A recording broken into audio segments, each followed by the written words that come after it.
boys. Check, check. All 1, right. 2, 3. I'm gonna pass out midway through this. I know.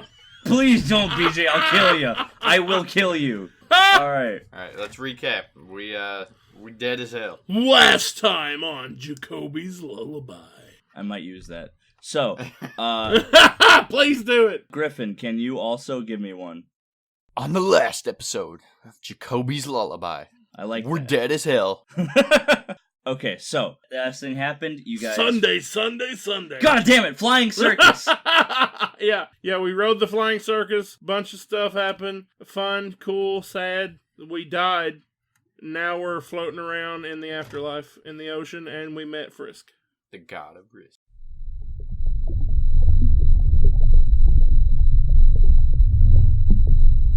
You guys are staring up at this larger-than-life figure. How big is he compared to us? I'm not even joking. I wrote this down. It's like you're on the bottom floor looking up at the Sears Tower. Okay. He's that big? Huge. He's that big. Oh my god. Deities can be any size. He could shrink down to our size if he wanted to. Yes. Okay, fair. But their natural form is gigantic. Fair enough. But he's staring down at you guys. Last thing he said to you was, because Griffin, you said, we failed, and he said, maybe you just have to retake that test. And then he pointed at you with the sunglasses on. He's got a humanoid appearance with a shark head, and he points down at you too, and he says, "Hey!" Oh, God. What do you do? And wait, hold on. We don't know him? We don't know his No. name yet? Like, we know nothing about him, right? Yep, you have never met him. Okay. Baggio? Can I do a history Yes, you can. to see if I shit. know anything from religious texts about him? Yes, you can. Dang. 5 plus 1. Dang.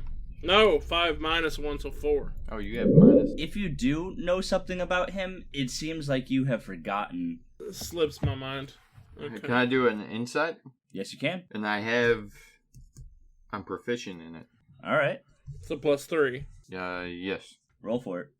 6. Oh, okay. We ain't never heard of this Yeah. guy. Who the hell are you? You guys may not have... Baggio just goes, who?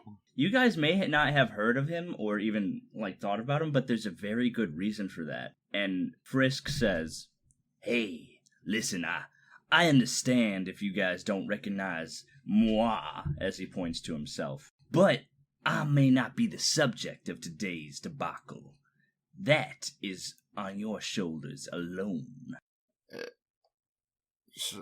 Sorry if I sound rude, but who are you? "My name is Frisk, the god of risk." Baggio goes, you're a god. Yeah, it's in the title, yes. Yeah, it's in the title. oh, God. Where are we exactly? And Can I roll an animal handling on him? No, I'm kidding. You sure can. No, I'm not gonna. He says, "Well, this, I guess you could call the afterlife, but I don't really like going into that poetic type of stuff. I just call it the deep end." Okay. That's good. I like that. That's cool. I know, we don't really... You might know us, but, I don't know anything about you, so... Do you mind, getting... Okay, let me get down to brass tacks. And he opens up, he takes his hand and he puts it together like he's giving himself a high five, and then he pulls it apart slowly, and you see an image appear out of bubbles between his hands, and he says, "I've been missing for 50 plus years." And you see an image of him shackled to the bottom of a ship. "And I have been and am the god of risk. I help shepherd those souls to the afterlife, to where they're gonna go. And you know how many bodies or souls pile up in that amount of time? Even though I was already backed up before I was taken." And you see another image of souls and all, how many souls there actually are. They are just covered the ocean floor. And Just like, does it look like the swirling stuff in Hades from Hercules? no, it's not swirling at all. It looks like if you put pebbles in the bottom of a fish bowl, if they're all multicolored, that's what it looks like. And he says, "Now the reason I wanted to talk to you is because demons are just gonna make that number increase." Yeah, Again, sorry about that. I would say no problem, but it's actually quite a big problem. I would say no problem, but it's actually a problem. And he says, for the past 50 years, I did have a helper of sorts. You would know her as Lady Lullaby. Oh, God. Baggio goes, oh, God, and kind of like turns, making that. Griffin bends his finger and kind of bites it a little bit. Like, Yeah. An image appears of Lady Lullaby in between his hands, and he says, she helped me as much as she possibly could with the demons and whatnot. To be honest, I would have brought her back instead, but she seems much happier.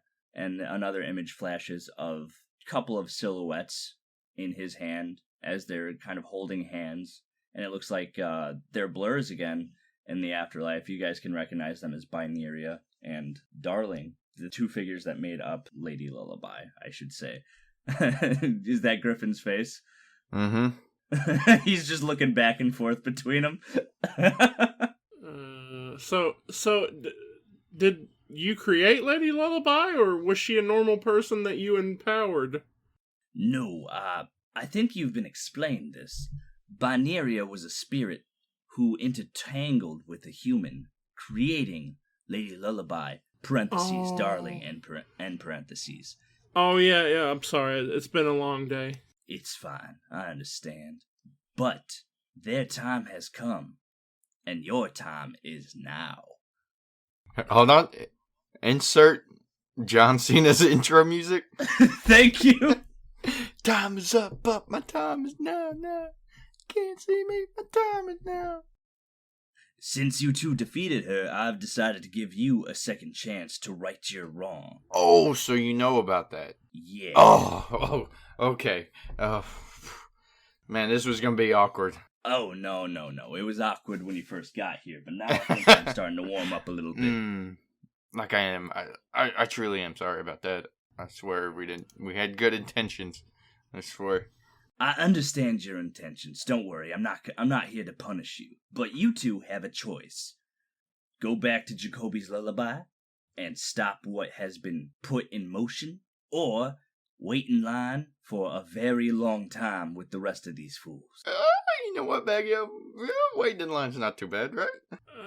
I'm kidding. I don't think that would be right, Griffin. No, we have to right our wrongs. We have to. Yeah. I personally especially have to. So yeah, can we? How we get things rolling here? All right. So if that's the case, and he rubs his hands together, and the images in between disappear, and he says, "There's a few things you're gonna need, like this." And he points at you two with finger guns, and he finger guns. And he pulls them back like they're going off, and two bubbles shoot towards you guys, and makes your blurs glow turquoise and night sky. Both of you take a max on your HP. Oh, so wait, so the max die roll? Yeah, the max die roll that you gain to your actual hate. Wait, whoa, Yeah, we have to pause the roll for game. our level. You never had us roll our HP. This is rolling right now.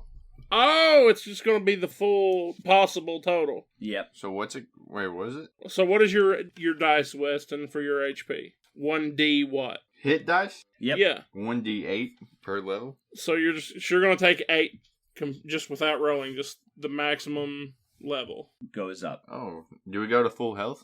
Or no? Or just our... Are we back at full HP? Or technically we're at 0 HP. Yeah, but your max HP goes up. So from 31, it goes to 39. 9. Okay, and then from 25, mine goes to 33. That's pretty good. I like it. And he says, "Now, the mask and cloak of Lady Lullaby were destroyed with along most of your other inventory items." And he pulls his hands back and another image appears, and it's all your inventory. And he says, "But I think we should right that wrong again, minus the cloak and mask. You guys are going to get your shit back, is what I'm saying." Okay. Thank God. But not Lady Lullaby's. Yeah. Okay. That was hers, and I feel uncomfortable giving it to you guys. Just a little bit. Fair enough. Baggio literally goes, "That's fair." That's fair. And he says, "You will gain new armor, though. Your choice and style." And he holds up the 2 blank masks that Elijah gave you, and he drops them, and they float down into your... Well, you don't have hands, so they float down to the seafloor. And he says, "Your choice." Which means you basically design the masks. You come up with a design for the masks of yours, and when you wear them, you will get +1 AC. Okay. Do we have to say that design right now? Yes, I would prefer that. It would add a nice bit of flavor. This is tough. I do want to make it, though, so let me think. Okay, remember what Elijah's was? It was literally just a line where his mouth should be, and Lady Lullaby's was the winged tips, the tears, the sun and the moon combined on her forehead. I want to make mine to look like a lion's head. A lion's head? Yeah. Okay, so there's a lion's face on it? It's just a mask, right? It's not like it's just a... It's just like not plastic, but it's like a plastic mask. Yeah. Yeah, you know what you could add to that? You could put the mane around the mask. I like that. So you have the lion face and then a mane around the mask. Okay. I like that. Okay, cool. I like that a lot. Because my name's Griffin. I figured, why not? That's super cool. I like that. You know what you should do, Beach? Or Baggio? Oh, God. just What? a bandana, like a red bandana that goes across your eyes.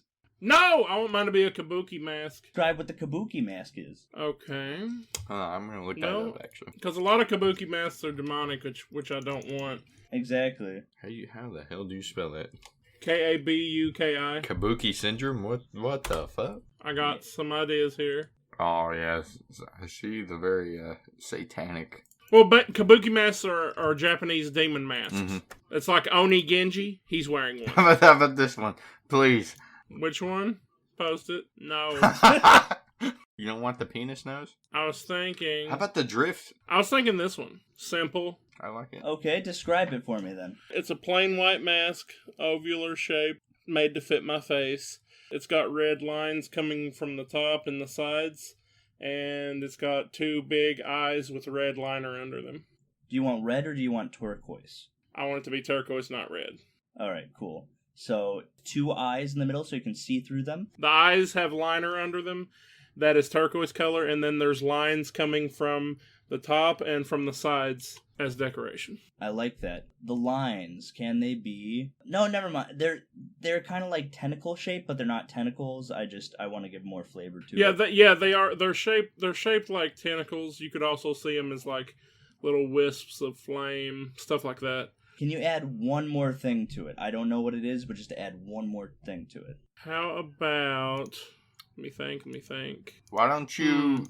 You could add your little orb on the end of your staff. Kind of like right in the forehead, maybe? Can there be a turquoise gem in the middle of the forehead? Yep. That's what I want. Alright, sweet. So in fiction, the masks float down, and you guys stare at them. And I'm going to say that is the first thing that pops out of your head. As soon as they touch the floor and you guys stare at them for a second, they turn into those things. They have manifested to what your subconscious wanted them to be. So Frisk basically looked into our hearts and made these. Yes. Okay. And he says, those look pretty good, dudes. Thank you, Frisk. Okay, we're almost done here. That's gonna be that. Now, and he puts back his hands together into the high five. And then he grabs things out of the thin airs and he pulls them up. You guys can't see them. Griffin mostly, but I'm sure Baggio can get through context clues. He says, I believe these 2 belong to you. Oh, the weapons, right? Weapons? What is he handing us? And he's holding them in the air. Oh, the masks. No, not the masks. What are they? You guys hear, oh, come on, please, just let me go. No, please! No, please! Frisk, I will do anything. Please. Please what? Please don't do this, Frisk. Frisk, you want me to become a cleric to you? I'll do it. Please, just... please. I'm sorry, what did you want me to do? Not put the demon in me? Well, the thing about this is... It's gotta go somewhere. Do The thing about this is, in order for you to fight these demons, you need to be able to see them. And we have to have them. This is bad yelling. And Griffin... Get it over with! And he points at you, Griffin, and he says, and this one, I believe, missed you somehow. And he lets it go. And you see this, like, clear figure, like in the ocean. If you see a jellyfish, you can see right through it sometimes. It just kind of floats on down to you and lands at your feet. And you hear, it's Chris Evans. Oh, yeah. I thought I was a goner. He gets Chris Evans, I get freaking Dane Cook. Okay. It's good to have you back, Kanan. Baggio's mocking him. And the figure kind of sticks to you like jellyfish, almost. And then Baggio goes in his shell. And then you hear, not you, Baggio, but... Oh, no, I'm going in my shell. Okay, and then Griffin, you hear in your head, huh, just the way I left it. His room. And then Griffin says, I'm not going to do you dirty like this. I'm saying you need this guy. I'm not saying he has to be attached to you. So, I'm saying, and he's kind of flipping through a book you can't see in his mind. Oh, like he's pantomiming, flipping through a book? Yeah. Okay. And he says, maybe something in your inventory you can attach to, and it could be there for you, but you don't have to have it inside your, whole thing you got going there. Baggio comes back out of his shell. He goes, no. He goes, oh, I know where to put him. He reaches into his shell and pulls out the puppet. Oh my god, thank you so much! Dude, you have a little mini Groot in your pocket. Oh, I'll keep him this way. For sure. Oh my god! BJ, for weeks I've been thinking about this. I wanted it so bad. I want him to hate it. You make him hate it. Yo, no, don't put me in there. What you doing? Baggio now has like an uncharacteristically maniacal grin. He's looking right at Kyle. Kyle's like, you can see him trying to fumble with Frisk, and he says, hey, come on, please, no. Send me back with the demons, come on. Come on. I don't want to live my life like a Kermit. Baggio's got his hand in the puppet, moving its mouth, and he's smiling at Kyle. Frisk lowers him down as the demon is shaking, and combines it into the puppet. No, don't do this! No! And as he's screaming no, as he combines into the puppet, as soon as he combines into it, the puppet is now got his mouth open, screaming no. Yes! So how big is this puppet, by the way? I'm trying to picture this. This picture like, okay, I'm picturing like baby Groot. Yeah, it's about that size, I imagine, like a little teddy bear size. So like on your arm, the puppet. I love it. Kyle is just, he's sitting there like, oh, I can't believe I'm in this. No, none of the lady demons are gonna love me. Or any of the guy demons, I don't. I'm just a demon. I'm a demon. It's all the same to me. Baggio pets Kyle on the head and says, oh, Kyle, pleasures of the flesh is something I'll be teaching you not to worry about. I'm gonna train you up real good. And he's sitting there and he's whimpering. He's like,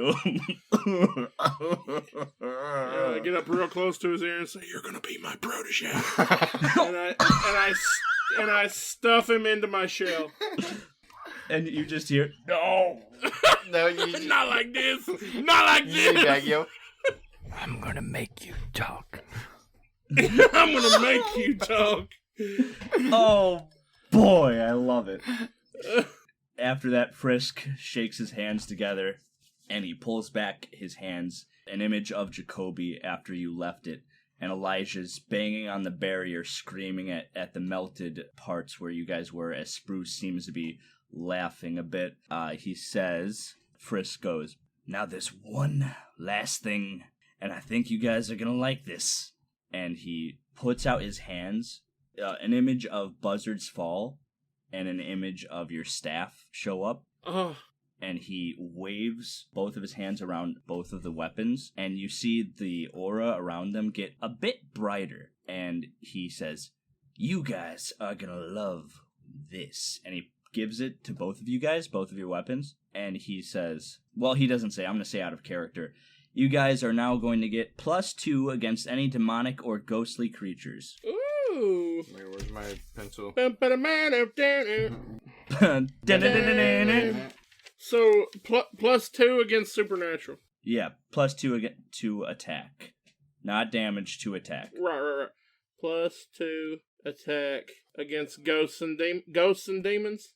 Yep. Also, in my notes, I want you to know, BJ, it says, Kyle doesn't have to be in Baguio, but may have to be with him. And I put ...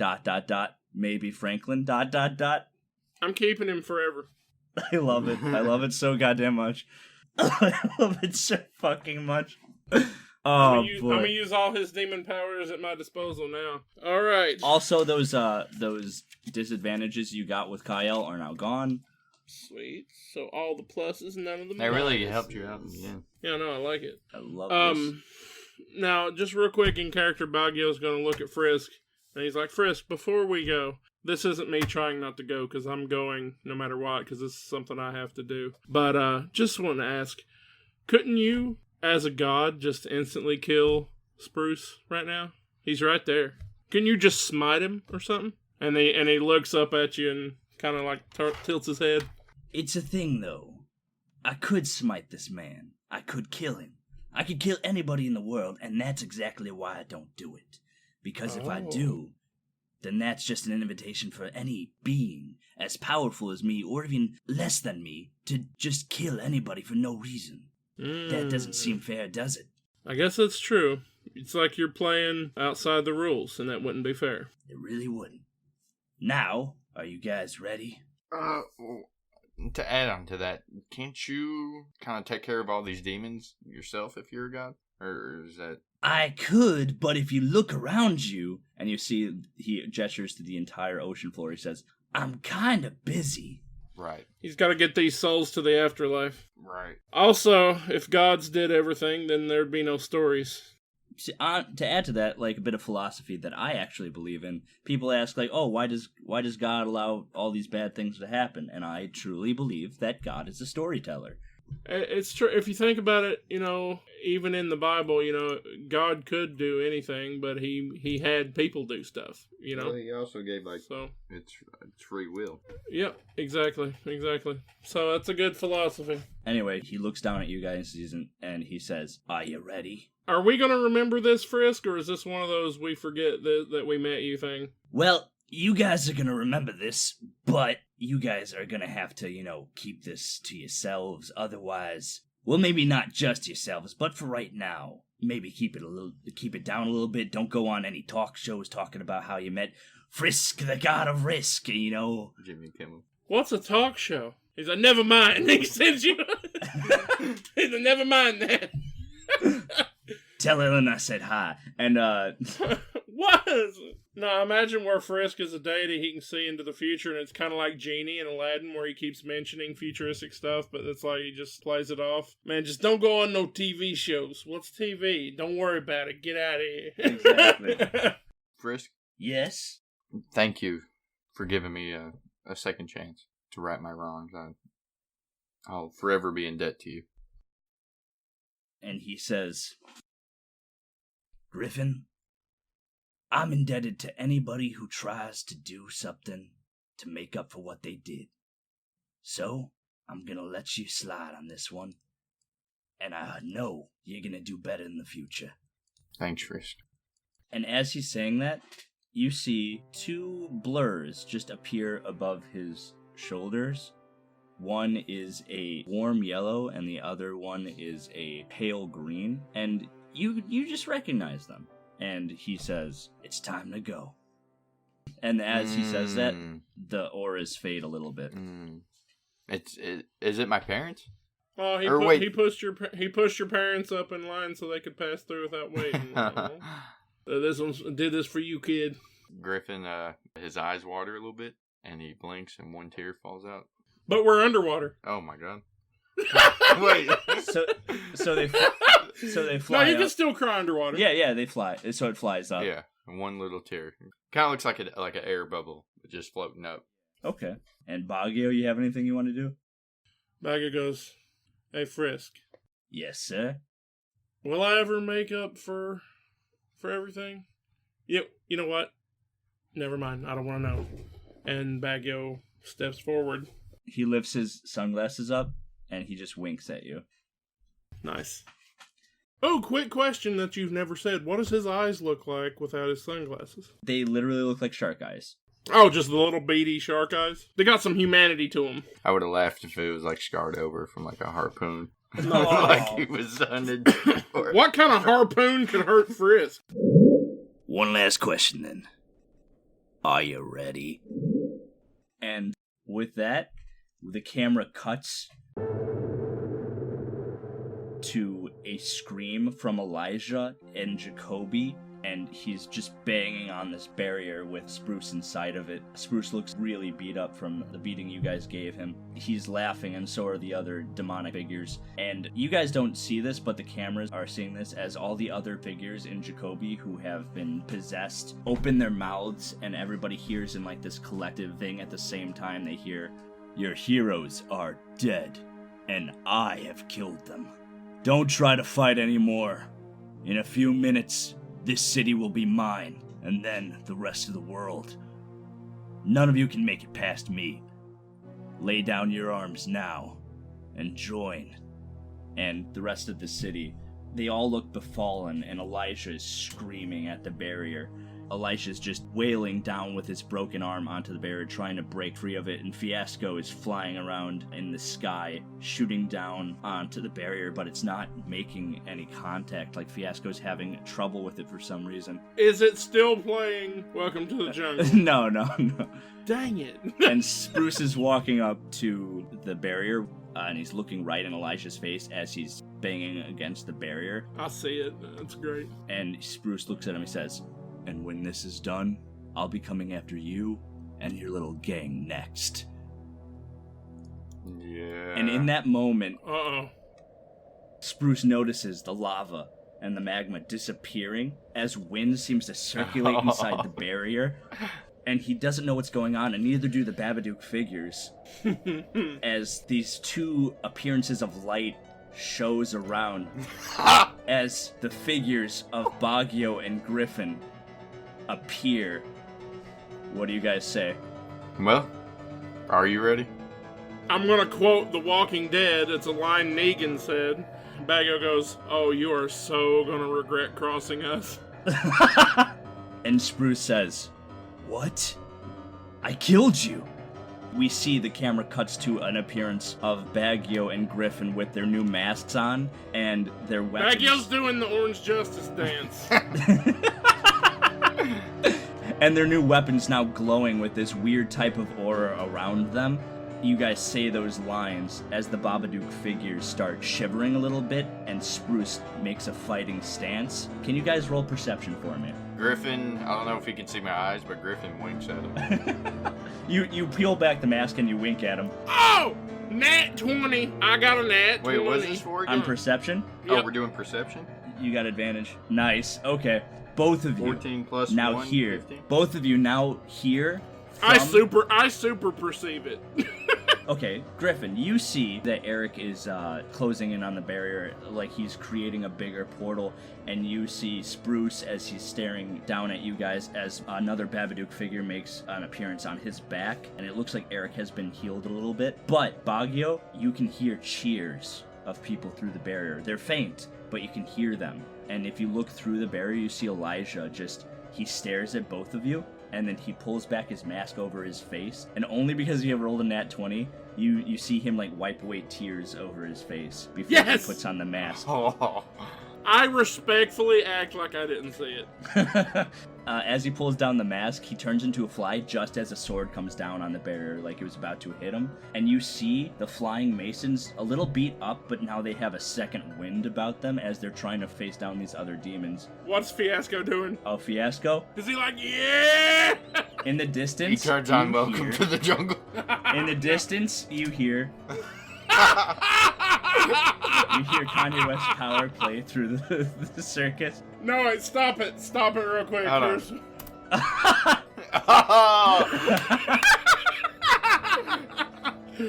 I want this to be our final fight song. Okay, fine. X gonna give it to you. Okay. Hold on. You guys get 2 free attacks. Go for it. Hold on. I want to enjoy this moment. Yeah, we can't attack yet. Just give it a second. Right here. Ready?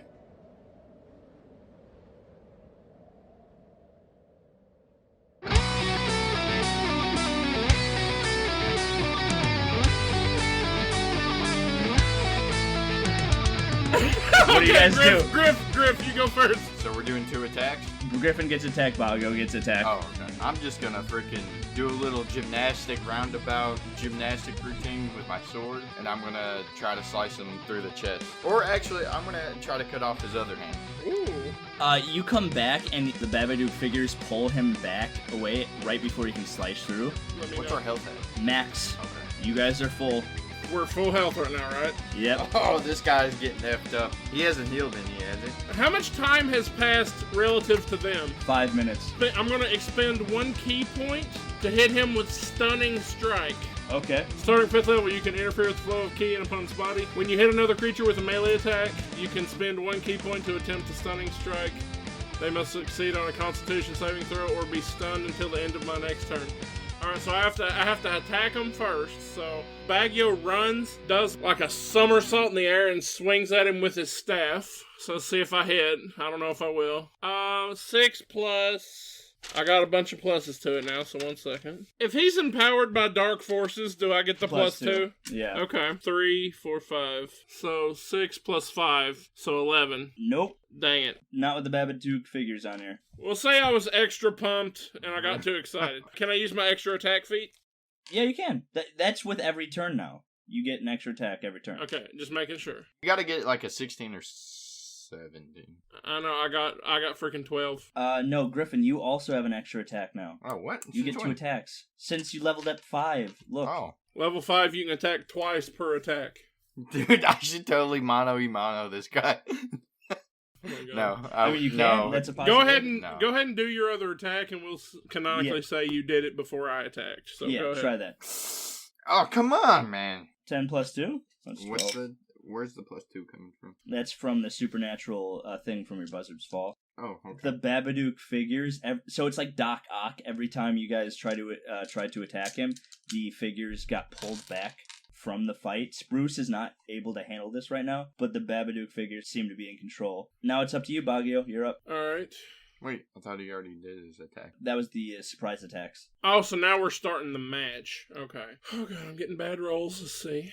Oh ho! Okay. 17, 18, That's a 19, hit. 20, 20. Yeah, I hit. So I'm going to hit him with... I'm going to use another key point. You didn't use the other one, remember? Because you didn't attack him. Oh yeah, it didn't hit. So okay, I'm going to use 1 key point. I'm going to attack him and then activate Flurry of Blows. So I'm going to attack him with my staff. So that hit, the staff does 1d6 plus 2. Okay. 4, 5, 6 damage with the staff. So I'll say what I did is where I missed those other attacks, when it comes back to me, I swing around in a circle, basically in like a tornado spin, and hit him with the staff in the side, and it hit him, so I hit him like that. It does 6 damage. And then I get a look every time I activate my key points, and I flip around the other direction and do Flurry of Blows, which is 2 unarmed attacks. See the first one, see if it hits. Nope. And we'll see if the second one hits. 15? Does Nope. 15 hit? Okay. Here's what I'll say. When you do the first attack with your staff, Yeah. you hit him really hard, and it sends him flying through the barrier, and it breaks down the barrier as he falls down on his back. Ah, so that explains why I missed. So it's like I hit him with the stick, and then I turn around real quick to start punching, but he's gone because I knocked him away. Okay, that's cool. And he's on his back, and he looks like he's breathing. It looks like if you ever watch an MMA fight, after someone gets hit so far, they fall down to their back. Instead of trying a second attack, can I use a move action to move close to him and then end my turn? Nope. Because he's on his back now, he's down, and the Babadook figures, you hear them hissing at him. You hear him saying, like, "Get up, Spruce. Get up now." Oh. Spruce doesn't say anything, and they hiss again, and they say, "No matter. It's already time. And as soon as you hear that, you look at Eric as this aura now from the Ouija board that he's holding in his hand, that he's been kind of mindlessly chanting at, starts to glow, and this big hole opens up where the portal is in the form of a triangle, and now all these blue orbs start pulling out of the portal. Has combat ended? No, it hasn't. Dang it. And the Babadook figures start saying, "Okay, if we're gonna win this, sorry, Spruce." And all the blue orbs are now directed by one of the Babadook figures, you remember as Aiden, as they all pile inside of Spruce. Oh, he's a freaking Blackheart from the first Ghost Rider. It looks extremely painful as all these blue orbs shining through inside of his body as they all just start covering him inside of him, and he looks like a different Spruce. It looks like all this goo is now entangled onto him, like all this black goo is coming all over his body, and you look, and it looks kind of like when a marshmallow is burnt. It's like he's blistering. It looks solid for a second, and then he's not moving, and then Eric falls to the ground. The portal's still open, but now nothing is coming through, and then Spruce's eyes shoot open, like they crack the charred parts of his body, and you can see now this magma yellow eyes as his body gets up, and all this black goo is encompassing him, and he's coming towards you guys. Baggio goes, "You can't do this," and then Spruce goes, "The way I see it, we can do whatever we want." Dang it. And now this, like, many-voiced voice. Just imagine, like, 100 voices talking at once. He says,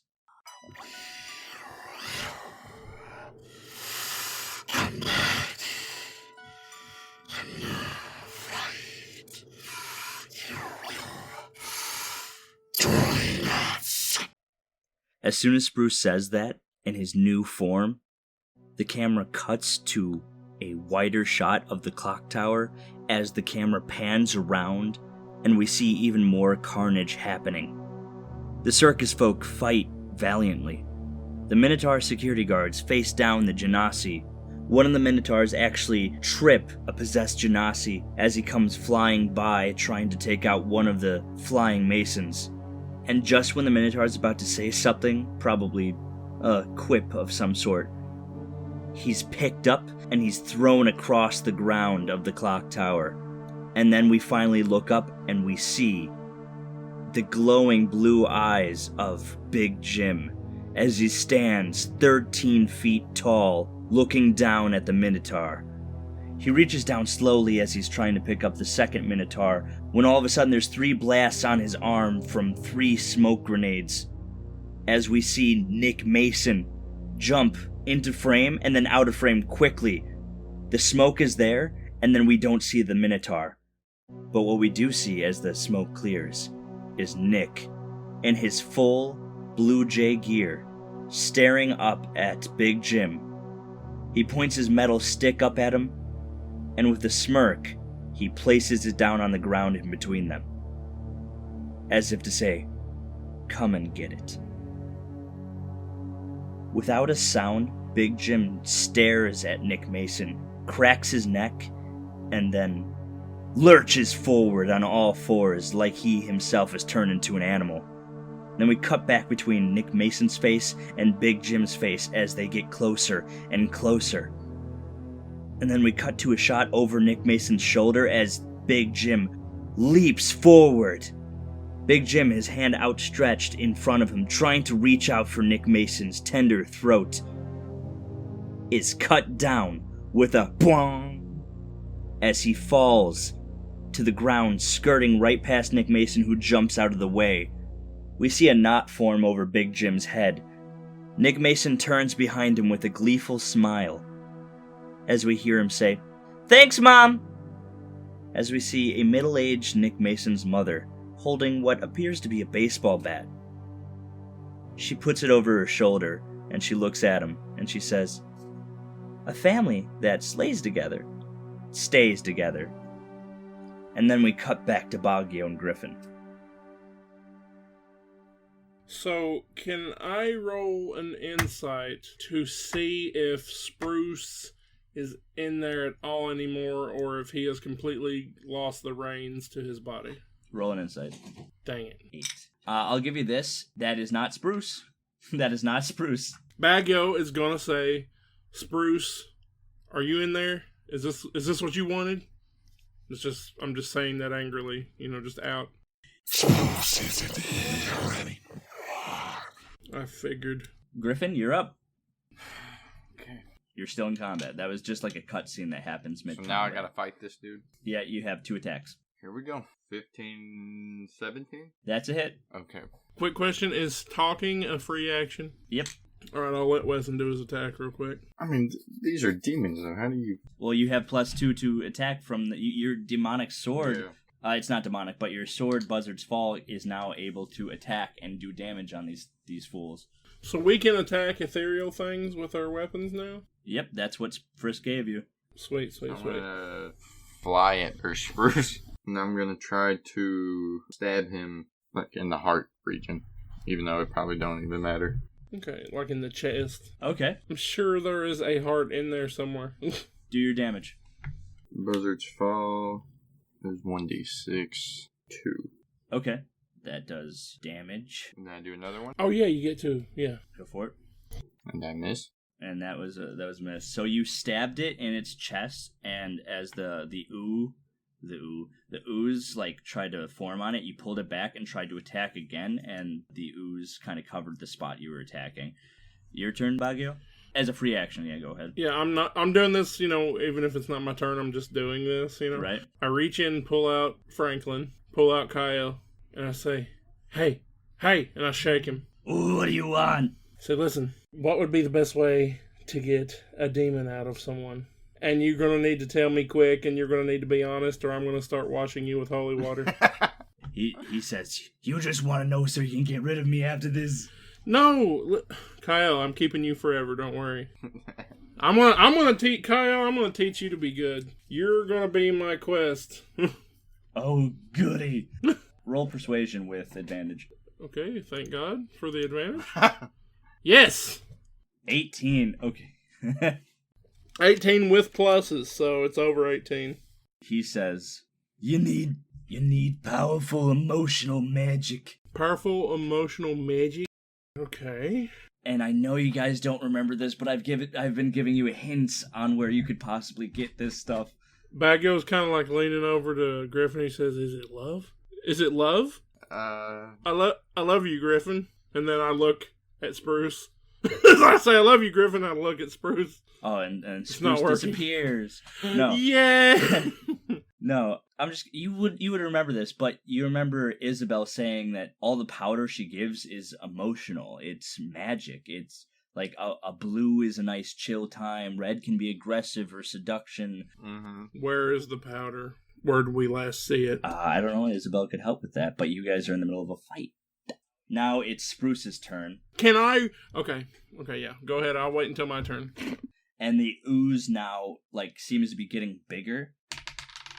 And what's your AC right now with your +1? I rolled a 16. I don't know what your thing is right now, Griffin. Oh, mine's 14. So it picks you up, and can you roll a dexterity saving throw? Dexterity saving throw. Which you have advantage I on. was about to say 11 plus 5, 16. And Okay. another +1 against things I see. So 17 on that one. Because I see it, right? Right. Okay, so 17. So on a 17, it picked you up because it got past your AC, and it's trying to throw you off of the clock tower. But with the 17, you managed to get your wings under you, and now you're hovering off of the clock tower. You see the whole realm of what's happening in Jacobi. You see fighting in the streets as all these demonic... It looks like after a home team loses the Super Bowl, as everyone's rioting in the streets. Can we tell if there are normal people fighting back against the demons? Yes, there are normal people fighting back. The Flying Masons were a group of them, but you also see different ones. Griff, if you're looking down, you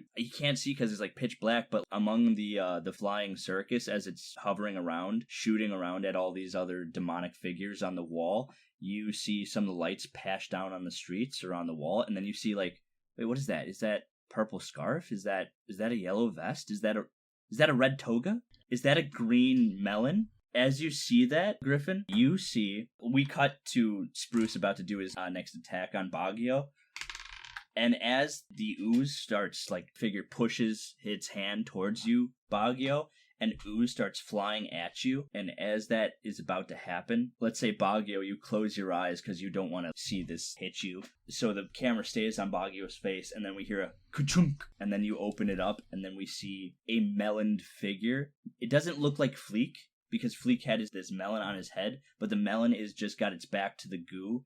As it hit its back, its melon-covered back, and it's looking right at you, Baguio. And he says, "Hello." Who? "I don't think you met me before." What's your name, sir? "Stanley."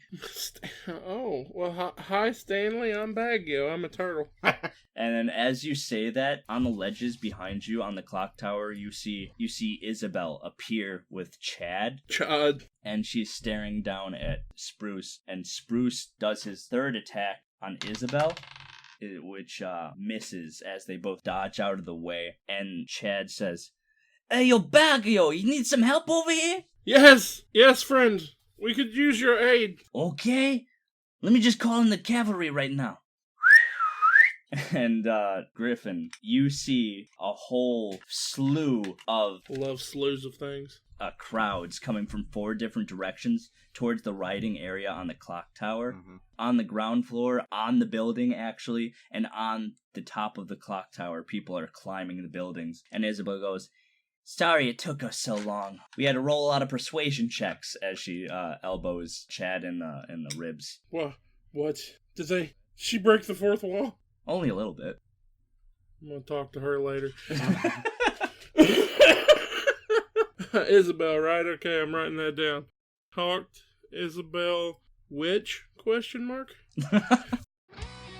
With 3 out of the 4 gang presidents entering the battle, things are looking up.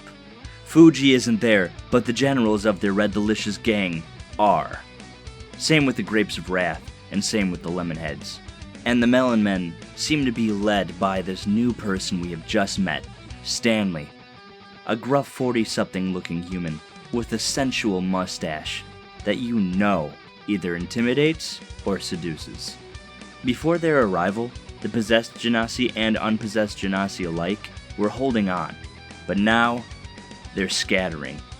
With a punch from the Melon Men, or a sword slash from the Lemonheads, or a kick from the Grapes of Wrath, or with just a straight-up headbutt by some of the Red Delicious, they are falling.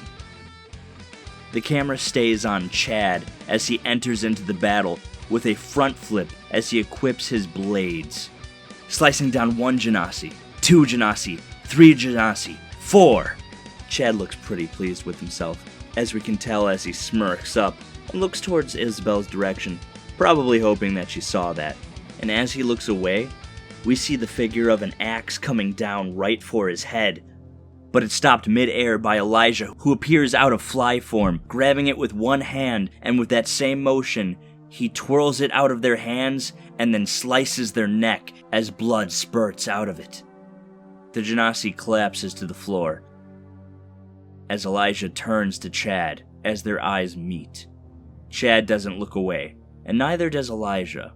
He's wearing his mask, so Chad can't understand the type of expression that he's having. You're welcome? Do you remember a man named Estevez? There's another silence, as they just kind of stare. Elijah grips his wrist. Alright, fine. I'll give you 1 hit, but if you're gonna try to kill me, you better make sure that this is the final blow. Elijah stands there for a moment, waiting for a hit, and without another word, Chad leaps forward, pushing his sword right past Elijah's ear. Elijah is confused for a second before turning to see that Chad has pierced a Genasi that was coming right for him. Chad takes the sword and then flings the body off of it and then walks past Elijah. So we even now? Oh, not even close, amigo. And then Chad leaps into another fight, helping out a Red Delicious. Yeah, I figured so. God, maybe Baki was right with this whole killing thing. And then he turns into a fly and then leaps into another battle as well.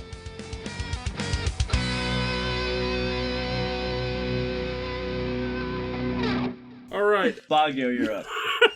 Baggio noticed Griffin noticed somebody down on the street. I'm noticing you noticing someone. All right, and who'd you see down there? The leaders of The leaders? Oh, the district leaders. Yeah. Which way were they? Was it? You saw the grapes leader, the leader of the grapes, right? You saw Isabel and Chad on the clock tower. They climbed up with a couple of people. You recognize them as the dwarf and the gnome from the Grapes of Wrath, and Chad was by himself. But you also notice on the ground, Griffin, all the gang members are now coming in to help you guys with the riot. Oh, okay. Yeah. I just want Baggio to know that all this is going on, because canonically he didn't see any of that. You know, he's not on the edge. He's like, oh god, okay, everyone's coming. Okay, Isabel. Yeah, what do you need? And as she says that, she dodges out of the way of a demonic figure attacking her. The powder, do you have it? Please tell me you have it. Right now you want this? And she dodges again. Yes, please, if you have it, let me know. Oh,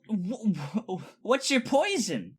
All of it. The whole shillooey. She says, it's back at the tavern. I don't even know what you're talking about. As she says that, Elijah appears right next to her, and she falls to the ground, and he looks down with his mask on, and he says, okay, I'll be at the tavern. I'll be right back. And he turns back into a fly and, disappears. And she looks back at you, Baggio, and she says, was that Elijah? I believe it was. Okay, alright, okay. You're up, Baggio. As of right now, we've got Isabel and me and Griffin up here. Chad's here. Spruce is all hulked out. And Elijah. Elijah just left. You have the dwarf and the gnome from the Grapes of Wrath. You never asked their names, so I can't exactly. Well, I don't know their names yet. That's fine. But they're on there. They're helping attack the demonic figures that are combating you as well as Spruce now because the barrier is broken. All right, Griffin, we need to try to distract him while Elijah gets that powder. Aha. So I'm going to rush at him. I'm going to try to surprise him by doing Step of the Wind. Use up one of my key points. Activate Step of the Wind to dash towards him. So I basically run up right on him in melee range in an instant. It's like I stepped through the wind and I'm there. Okay. And in that instance, I do a big sweeping at his legs attack with my staff. All right, so take advantage on that then. Okay. It's like I just go and I'm there. You know what I mean? Oh, nat 20. Nice. Okay, don't even roll for advantage. All right, you do double damage on this. So is it whatever damage plus times 2 or? Yeah, times 2. Okay, so let's see. Dang it. Dang. Okay, so. It's 2. 3 damage times 2, so 6 damage. It's not bad. Okay. Not bad. But do I knock him prone? Yes, he is now prone now. Sweet, okay. That's all I wanted. Griffin, go. You have advantage on this attack now since he is prone. So basically I sweeped his legs out from under him and he's on the ground. Okay. Can we just say what a cinematic move that was? Just Step of the Wind. This whole thing has been really cinematic. I love it. I'm gonna need that advantage. That's okay. Oh no, wait. You did roll twice. The ooze is helping out. It grabs the sword for a second and you hear, better luck next time, Griffin, just for a second, and then it pushes you back. Ooh, they mocking us. Oh, trying to step at me, homie? It's Spruce's turn, but he's gonna lose some of his attacks. So he has one attack this round. And it steps back up, and it looks toward... It sucks because I'm right there on him now. Like, I'm in hugging distance. It's gonna be Baggio. What's your AC right now? 18. That's a miss, then. Wait. It might be 17.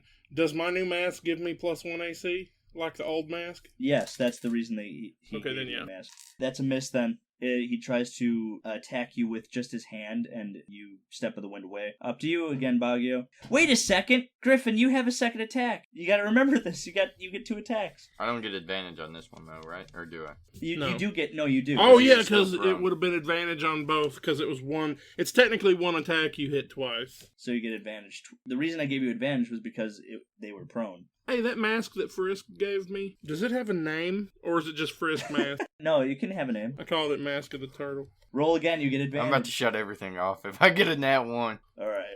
Nat 20! Nat 20, boy! Don't faint, we need you! Alright. Alright, Daddy's you up. get double damage. Daddy's up.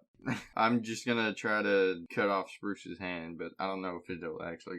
Like, it's just... You got a nat 20, you can do whatever you want. Okay, I'm gonna try to cut off his other hand. Nat 20 means you succeed. Roll damage.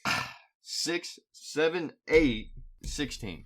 right? What? No, this is damage. Yeah, 1d6. 12. But I get +2 against demonic being, right? 6, 7, 8, yeah. Oh, but it's doubled because of the crit. Yeah, never mind. No, it's not 18. You have +2 to attack. Oh. Not damage. Okay. But that was a big hit. I'm going to say... Okay. Yeah, you're right. After you missed that one time, they said, better luck next time, Griffin. They pushed you back. And it pissed you off, And then you just came back and just sliced down their hand, and they scream in agony as the ooh turns to just water, liquid, as it falls to the ground. Now they got 2 nubs. Bad Girl's doing that wrestling X thing over his crotch. The DX. Yeah. You do the chop, you Yeah. suck it. Yeah. I love it. Boggy, it's your turn now. Bad Girl gonna conserve his key for a bit, so I'm just gonna attack him with my stick. All right. With my stick. Oh, Ooh, what? 19. Dude, you're getting all the good rolls. That's a hit. Yeah, it's 20-something with all my pluses, so... Alright.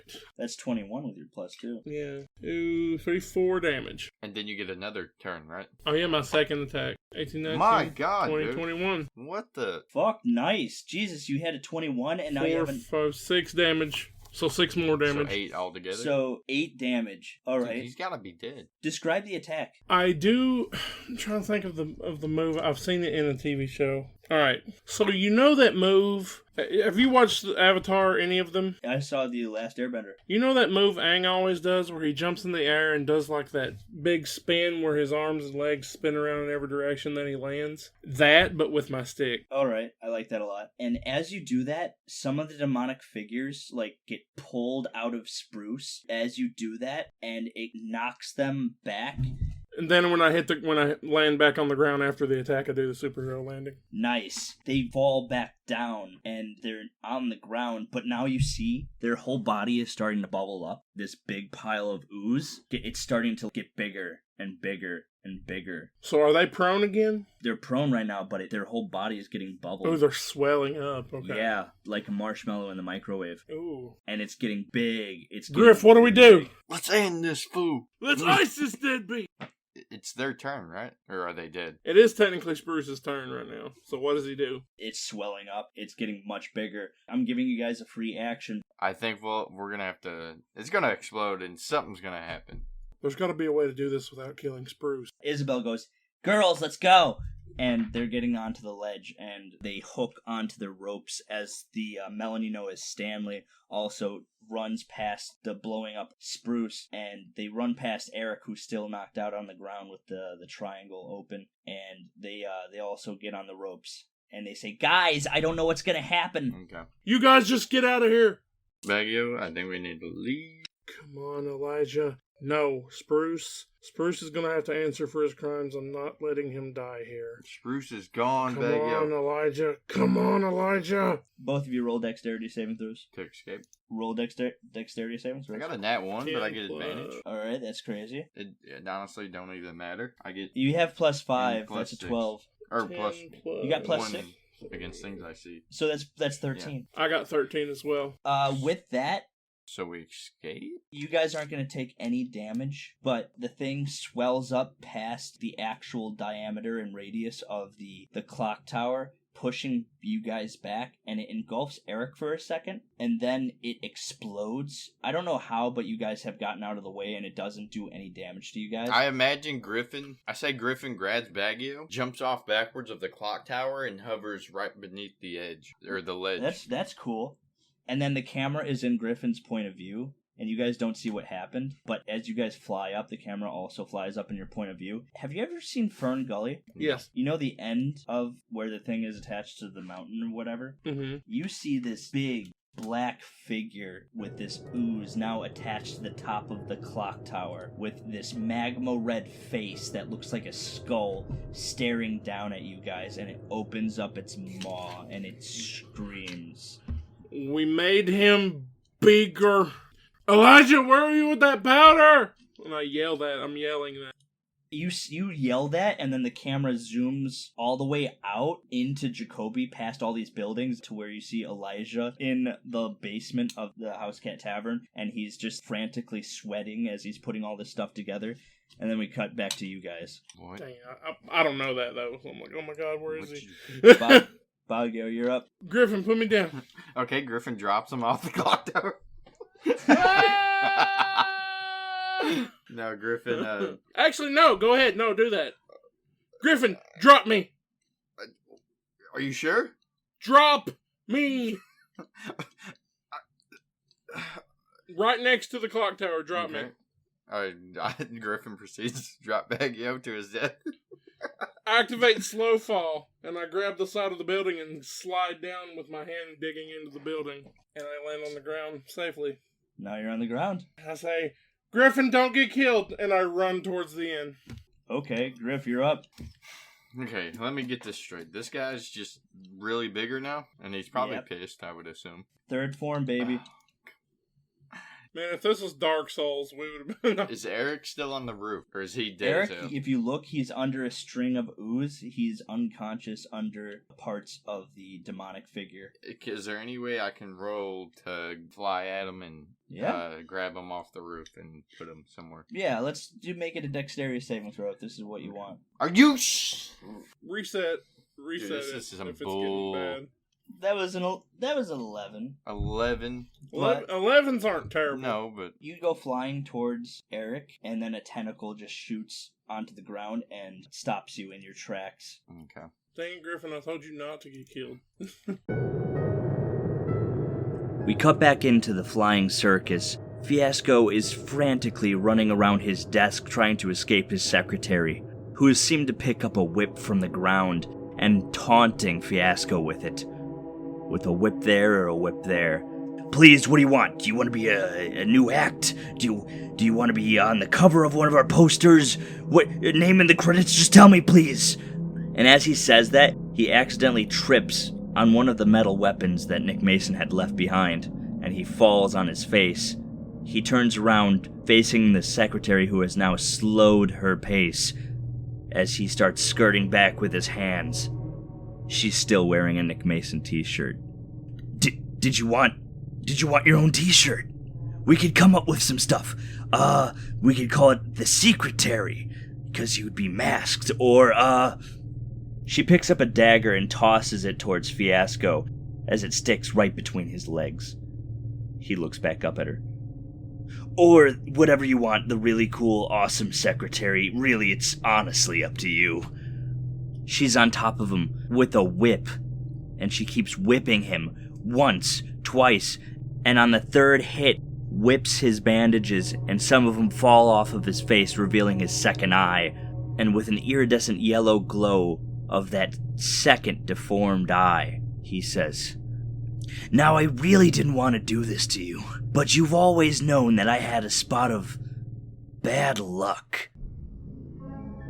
And as soon as he says that, there's a shift in the camera as we notice that the lever of one of the controls of the flying circus is moved in a really unlucky way. As the circus starts to tilt, as his secretary goes flying downwards, as Fiasco grabs onto his desk, and the secretary falls from what was a horizontal direction, now a vertical, right out of his office, as the door slams shut thanks to the new gravity. Fiasco, holding onto the pole, screams downwards, I'm glad you see things my way now. No, I can do better. I just gave you a couple extra vacation days. Damn it, no. I just gave you a couple extra sick days. I would have suspended you, but it looks like I'm the only one suspending here. Yeah. God, I'm doing this for nobody. No one's paying for this. And then he swings his legs forward, then backwards, forward, until he gets enough momentum to swing backwards and then leaps back onto his desk, pulling a lever and making sure that the circus gets pulled up straight. He slicks back his bandages onto his eye and straightens his hat as he grabs onto a lever. All right, boys, I'm coming to save... Holy shit, what the fuck is that? And Fiasco notices Spruce 3 on top of the clock tower. Oh, this isn't what I signed up for.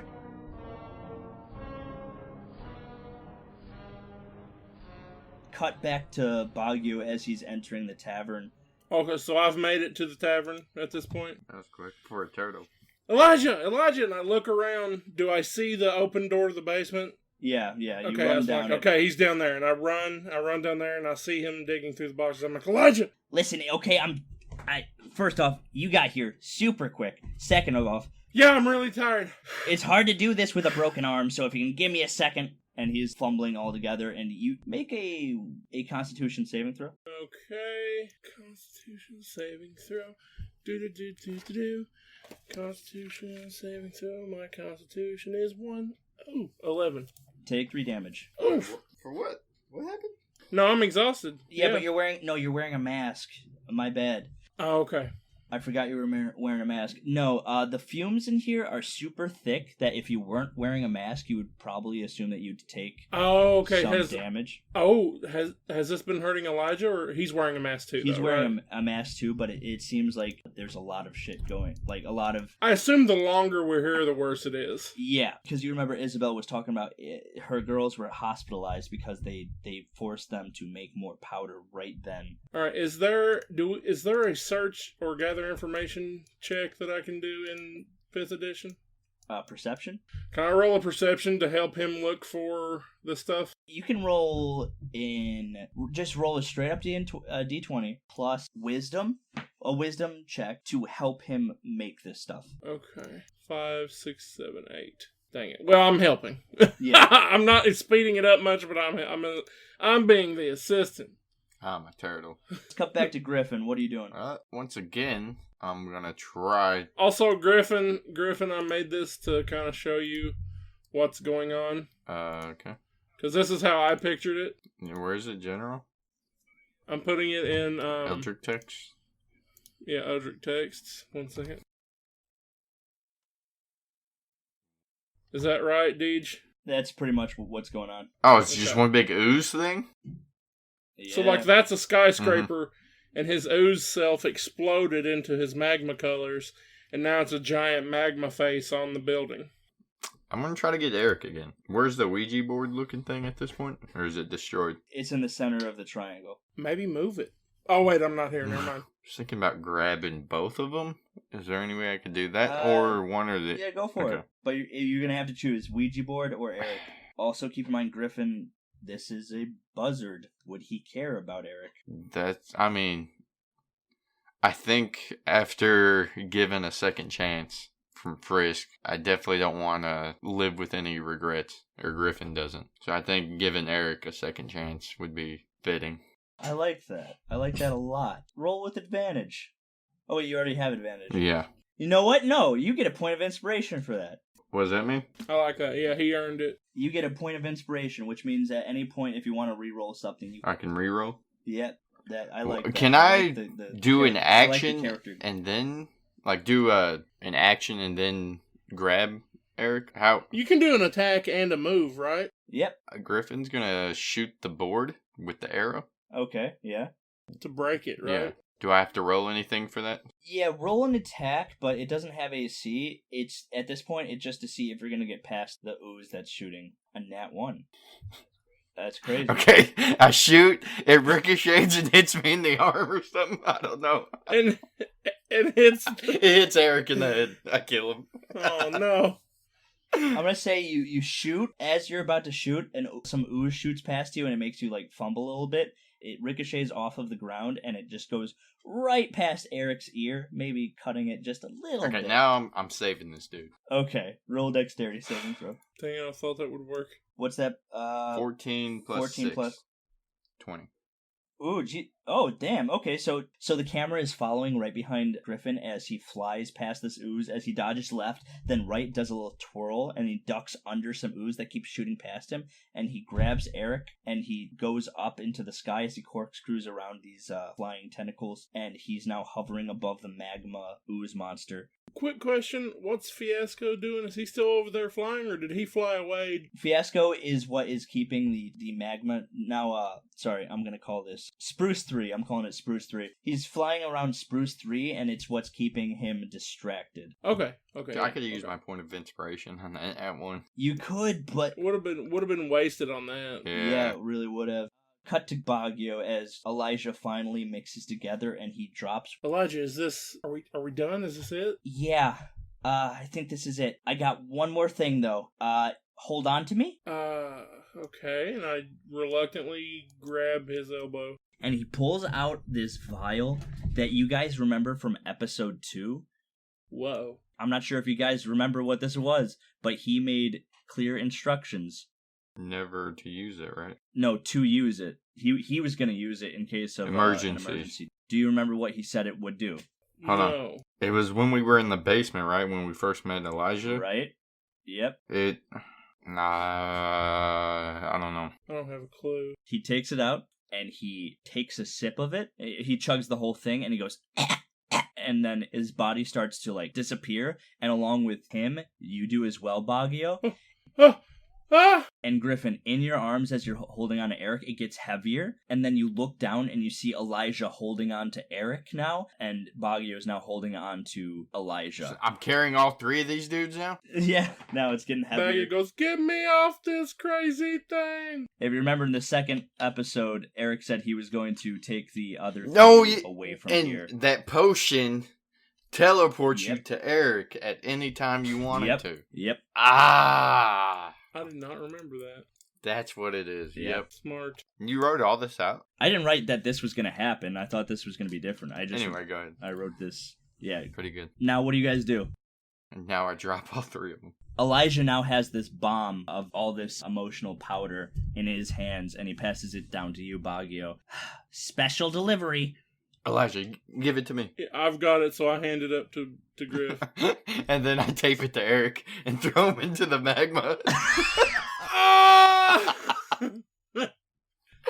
No, no. You don't have tape. All right, what do you do? No, if we survive this, you have to give me the blue chariot. I tape it to one of my arrows. With what tape? No, I got it. Stick it to the arrow somehow. You take the toothpick that's behind your ear, and you stick it into the arrow. You said that in episode 2. You always have a toothpick behind your ear. Why? Why? You did say that. Why would I say that? Because cool guys sit around and chew on toothpicks. No, because you said you wanted to put a toothpick underneath the Earth Genasi's toenails and hammer it in. And we're like, where'd you get the toothpick? And you're like, oh, Griffin always has it behind his ear. Okay, I mean, no, I believe that I said that, but I'm trying to question myself, wondering why I would say that. But okay. I just thought you were trying to be cool. Sure. Okay. All right. I freaking, do that. I stick the powder to the arrow, and I fly up kind of above this spruce 3, and I guess I shoot it into him. Baggio leans down to Elijah and goes, I freaking love it when he flies. Watch him go. Do I have to roll something, Deej? See? Hopefully I don't miss. Yeah. If you freaking waste this after you took it from me to do it, freaking try to be the hero. I'm kidding. Roll. What? Dude, I'm so scared. Don't fuck it up. You get advantage on it. What was it? 9? Okay, one more. One more. Oh. What was 4. it? 4? You can use your point of inspiration. I have to. There's no... You can roll it twice now because I gave you an advantage. So you get a point of inspiration to re-roll it twice. God, dude. 13. 13. Do I any type of saving throw or This no? is your eagle bow. Oh, okay. Next roll. 8. Okay, let's use that 13. Right. I'm going to say Elijah turns up to you right before you're about to shoot this last arrow, and he says, Griffin. Do you look at him? He looks down. You got this. He's right, Griffin. You do have this. You hear Baggio say. Now, with your friends by your side, you gain +2 to attack. 15. Aww. And that will hit. So Griffin takes a deep breath, closes his eyes, and just thinks about this whole journey so far, all the way from his parents getting killed, just kind of reliving his life, and then meeting Baggio. And then he opens his eyes and kind of squints, focuses, and he takes one last deep breath, and then shoots it. And in slow motion, the arrow is flying through the air. Is the camera like beside the arrow as it's going through there? And it's cutting between the reactions of everybody in the city as they see this powder glowing around the arrow as it's flying towards Spruce 3. And the face of Spruce 3 looks at it as it's moving its face, and its eyes narrow towards the arrow as its mouth opens up in a gasp as the arrow flies inside of his mouth. And he closes it. And then we see another reaction of Griffin and Elijah and Baggio as Elijah's screaming at Griffin to pull back away from Spruce 3. What do you do? Griffin blinks, it's like slow motion, turns around and just starts flying. And I feel like the camera is facing Griffin, but you can see Spruce 3 in the back. Like a cool guys don't look at explosions type move. And you see Fiasco's flying circus also come flying right next to Griffin as it's trying to escape the path of Spruce 3. As you can see, Spruce 3 growing bigger and bigger and bigger. And then finally, it explodes in a flurry of sparks and multicolors all over Jacobi. This is Baguio watching this happen. You're just crying? CW black girl crying meme? This is Baguio watching this happen.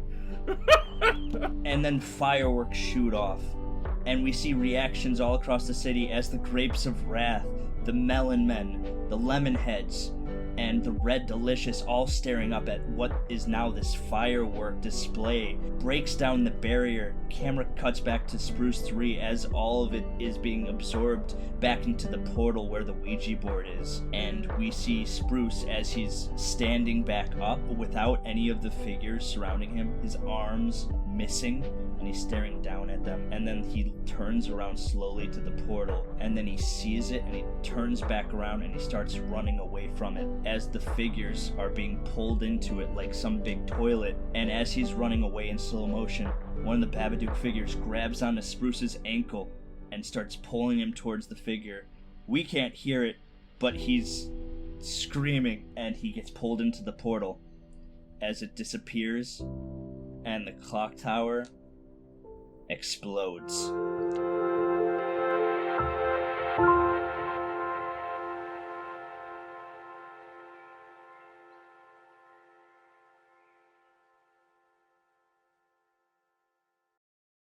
And we cut back to Griffin and Baguio as you guys are seeing this, and you guys look towards each other. What do you guys do? Baguio just has a exasperated sigh of relief, but also concerned face. Baguio's speechless. He's just like, oh, it's over. What do you do, Griffin? We did it, Baguio. And then Griffin grabs Baguio's little turtle claw. Look, as one of these. Wow. Racist. Does one of those and just freaking hugs Baguio. This is us watching Spruce be beaten. What's that? He used to be a Viner, but now he does. It's King Vader. He's great. Yeah, King Vader doing the Power Rangers dance. Oh, I love it. Griffin's the Red Ranger, and Baguio's the Blue Ranger in the back. And that's Griffin just stepping backwards, swinging his arm. And you guys are on some rooftop. You saw the spectacle of what just happened, and you see all these blue orbs disappear as they're being pulled back into the clock tower when it finally exploded. And after that, the barrier that was holding down Jacobi also disappears as the eclipse is moved, and we now see brightness cover the city, and we see all these people who are part of this festival staring around, and they finally look to the rooftop where you guys are. And they all start cheering and hollering. Elijah comes up behind you and pats you on the back, Griffin, and pats you on the back, Baguio. And he puts down Eric onto the ground, and he says, You guys were fantastic. Elijah. So, is it done? Is it over? I did everything I came here to do.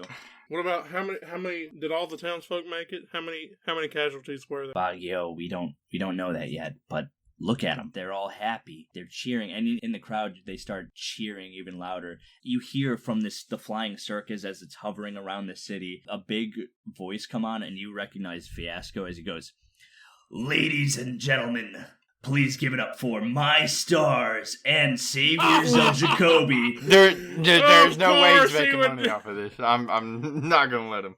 Of course he's gonna profit off of this. Griffin and Baguio. I thought it was the turd and the Birtle, or Birtle.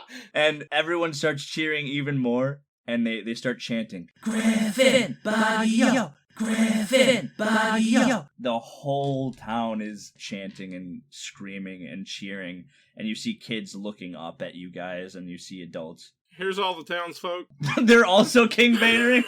Look out! Because it gets bigger with more people. Yeah. Griffin kind of looks down to to the crowd, Sai has this like weight lifted off his shoulders in a sense. He looks down to his bicep and just kind of tightens the bandana on his bicep. I love it. I love it so much. The camera looks at Baggio and Griffin. What do you guys do? I put my hands around Baggio's shoulder and just kind of like bumps heads with them. And what do you do, Baggio? Baggio's gonna pet Griffin on the ass. on the butt. But like he lingers for an extra second. Sticks out one finger. He looks down for a minute. Thanks a lot for being my friend, Griffin. In such a short time, we've had a lifetime's worth of adventures. Problem, buddy. The camera like zooms out and is overlooking the town, and it freeze frames on the town and everybody on the rooftop looking over it. No. The credits start rolling, and it says, directed by DJ Conway. Oh my god. Starring Weston as Griffin and BJ as Baggio. And then the picture fades to black, and then it fades to another picture of Griffin and Baggio being carried away by a cheering crowd. Griffin and Baggio releasing the albino bird and scarred turtle in the cages, with Fuji and Fleek also in the dungeons. Griffin's hand on the back of his neck. And then it cuts to another picture of Nick Mason on Griffin's back with Baggio on Big Jim. Then it cuts to another picture of everybody with their masks on. Isabel stealing Elijah's mask. Chad getting kissed by Isabel with Griffin and Baggio in the background whooping and hollering. Oh, like tasing him for it? Yeah. And then Baggio and Griffin at Red Delicious Brothel. Griffin has 3 women surrounding him, with Baggio in the background covering his eyes. Yes! As another person is trying to pull him into the front. And Elijah is in the middle with his arms crossed. Cuts to another picture of 2 huge muscly guys arm wrestling, wearing melons on their wrists. It seems like they're fighting to be the next melon man, the crown to be the next new president. Baggio and Griffin, you're both coaching both of them. Like, go, go, go, go. You're competing against each other. You guys got a bet going? Yeah, exactly. Then the next image is Baggio flying the flying circus, with Griffin and Fiasco holding on as they're propulsed backwards. Like Baggio's driving? Oh no. Yeah. And then it cuts to an image of the flying circus as it's upside down in the air. Yeah, I figure Fiasco's giving Baggio a stern look. And if you guys want, you can make up your own and put them in right now, because I got one last one. Baggio putting on a puppet show during one of the festivals. And Kael's but with Kael's the puppet. Everyone thinks I'm a great puppet because my mouth doesn't move at all when it talks. What about Griffin? Give me one. Everyone thinks I'm a great ventriloquist. Griffin, I like to say Griffin at a bar having drinks with Eric. I like that a lot. Baggio sitting next to him drinking a juice box. And then the last one of the credits, as all the credits roll by, where it's like Big Jim played by DJ, Elijah played by DJ, Isabel played by DJ, like just a lot of that. Key grip DJ. Last thing is executive producers DJ Conway, Weston Fugate, and BJ Haddix. And then any names or likenesses portrayed in this movie are entirely coincidental, and they're not reflective of real events. And the last picture is of Baggio and Griffin. What are they doing? What are they doing? What we do? I want it to be big, like something very meaningful. I was just say have Griffin grab Baggio and like not bust him through a window again, but something else similar. It's winter. Is time passing? Like, is time passing through all these? Like, yeah, a little bit. Kind of starting to be winter, and Griffin is snowboarding on Baggio down a hill. I like that. Baggio's in his shell and he's on top. And the camera zooms in on that end picture as it fades.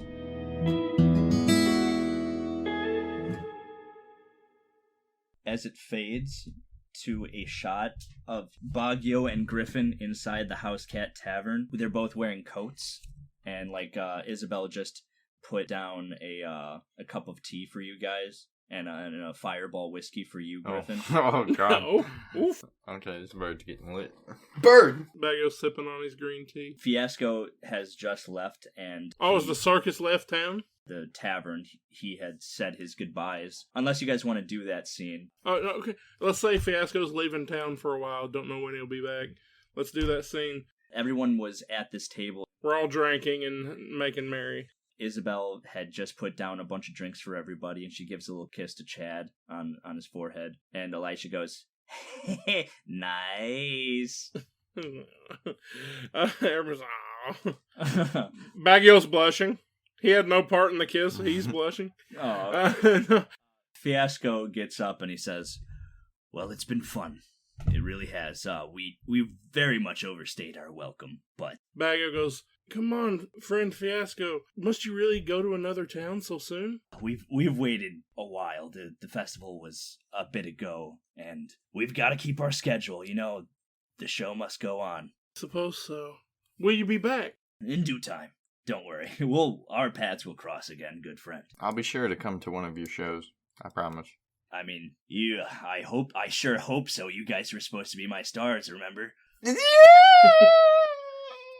I think we put on a pretty good show for the last one. Don't worry, you'll be there in spirit.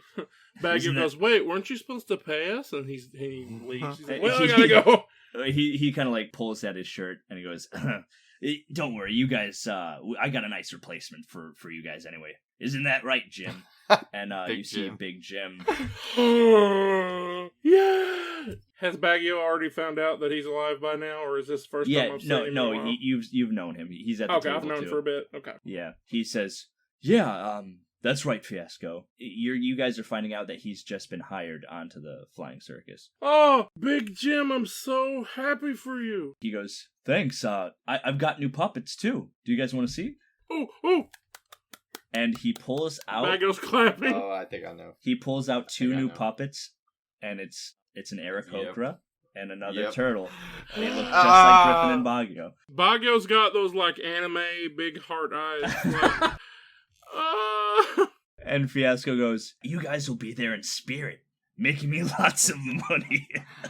And he's rubbing his hands together. And then both Nick Mason and his halfling secretary kind of elbow him in the gut, and he says... and missing you guys as well.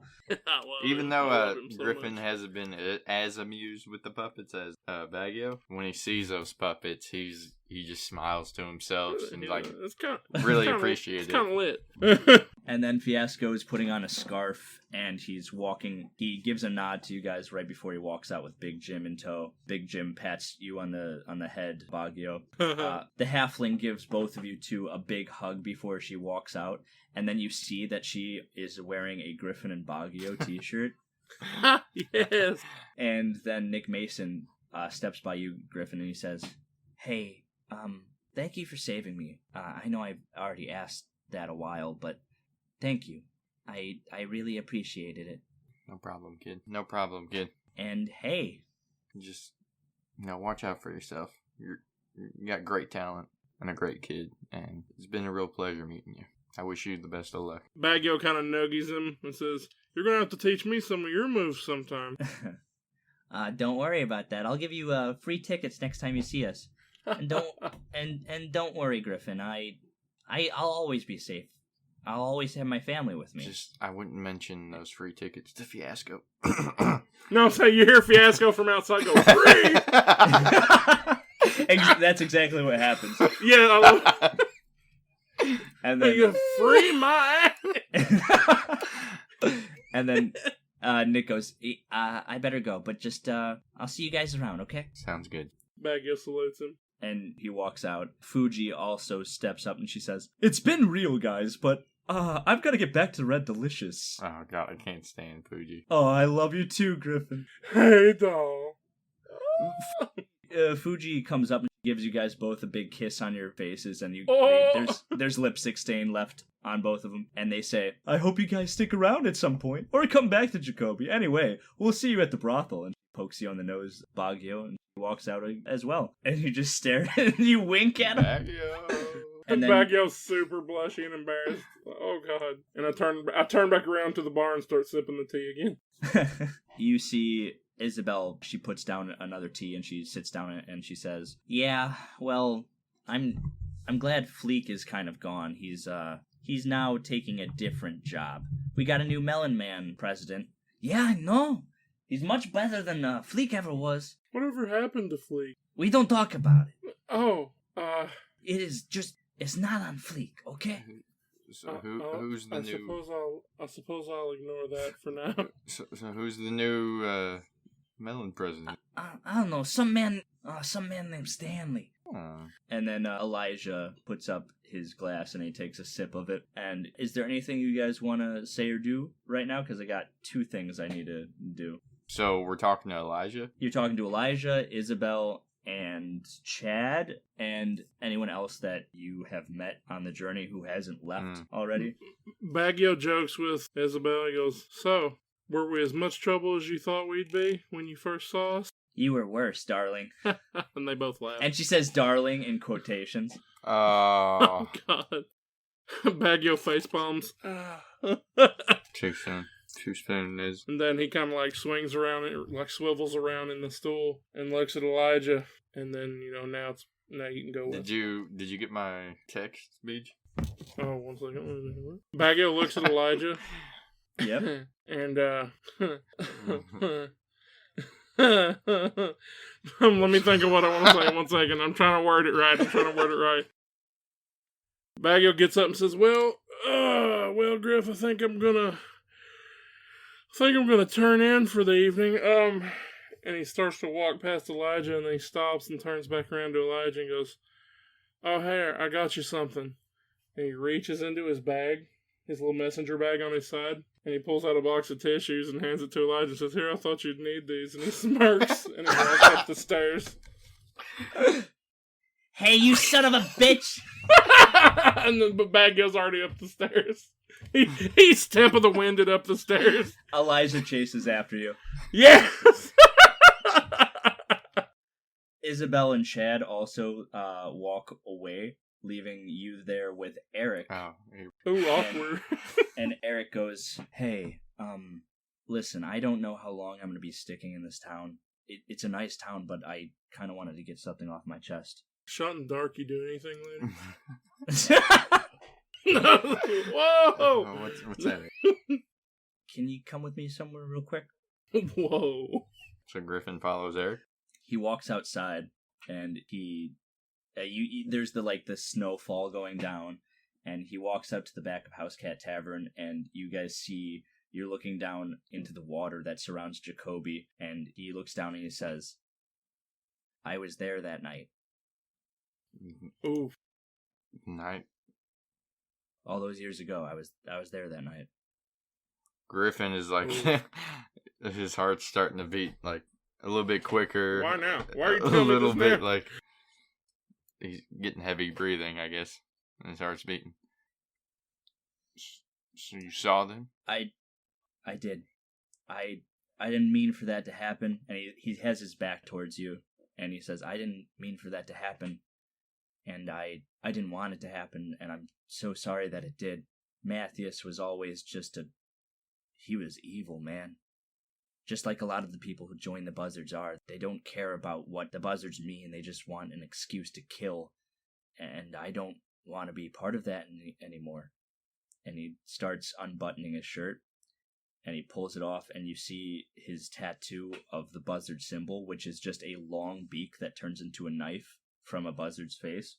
And he says, "I'm not sure if you'll forgive me, and I don't know if I would if I was in your shoes, but I'm going to give you some information, and I want you to burn this tattoo off of me." Oh, he's quitting the Buzzards. Everyone deserves a second chance, and I just so happen to get one. And from that moment on, like maybe my mission my whole life has been for the wrong reasons, and I don't hate you, and I believe you deserve a second chance because it looks like you have some good in your heart. So there's no ill feelings towards you. And I understand, and I just think there's more to my life than this hatred. So yeah, I think you do deserve a second chance. You see to his right, he had a campfire going, and he said he wanted you to burn this tattoo off of him. You could use Buzzard's Fall. I think that'd be more poetic to just burn it off of him. Could I just slice the skin? Or you could, but that'd be very painful. He's getting it burned off. Like what? I mean, it's up to you. Burning doesn't hurt as much as that. It's up to you. It is completely No, up to you. Are you saying I'm like dip my sword in the fire to get it hot? But let's say you do that, and as you're doing that, he says, "Okay, but I'm gonna give you one last piece of information, and I want you to know, Griffin, you don't have to do this, but I'm gonna tell you. The buzzards, they're known for moving around a lot. They're nomads, but they meet every year in one place. It's the nest." And he hands you a piece of paper, and there's a point on the map where the nest is, and he hands it to you, and he says, "If you ever need this or want this, there it is." And he turns back around, and he closes his eyes. What do? I burn the tattoo. And then we cut, after it's all done. Eric is in pain, and he walks upstairs to his room, and then you walk back into the tavern, and you're about to walk back into your room, Griffin, and you walk into your room, and we've talked about it a little bit, but you guys basically have conjoined rooms. Yeah, is there a wall between us, or is it completely open? It's a door, and the door is open. And you walk into your room, Griffin, and the door is open, and you hear, "So, now that both of you guys are in here," and Baguio, you were also in your room, and you thought Elijah was gone, but he appears in the doorway between both of your rooms, and he says, "There's one thing I wanted to bring up to you guys. What's that? What? And why now? A while back, you guys asked me who I worked for, and I never exactly gave you an answer. So, I think you guys would be a great asset to my organization, and I would very much appreciate, you guys don't have to say yes, you guys don't have to say no, I'd appreciate if you guys just checked it out. Would like to see if it would be a nice fit for you guys. Where is it? We'd have to travel. It wouldn't be a huge thing to travel there. I think if you guys want, we can go there. Not right now, but I'd like you guys to be a part of it. You guys would be amazing assets, and I think you guys would fit right in." I don't know about you, Baguio, but I think it's worth a shot. You know, I'm not going to promise that I'll join, but I think knowing more about your work could help us in the future, so I'm in. "Good. I'm glad."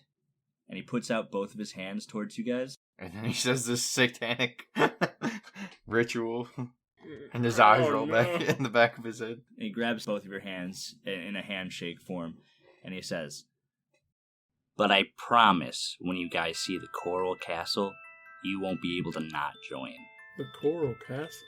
Does he work for Frisk? And he smiles a bit, and then the camera cuts.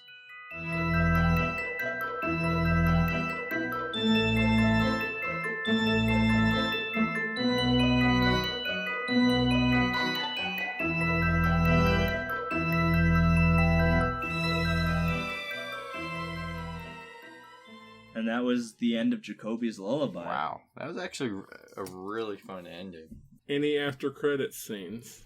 That was the after credit scene. That was after the credit. Okay, You're gonna join our organization called the Revengers. The Revengers. We cut back into a room with these weird pink pillars. There's sand all over the floor, and there's a bunch of portals all over the room.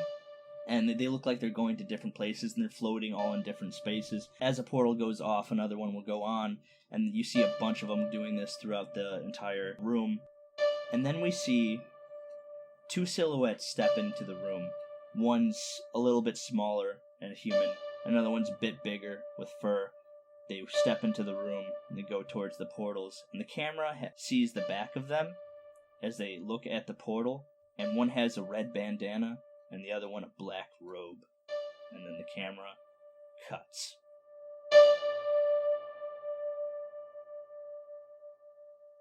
Oh, that's Eddie and Dylan's characters.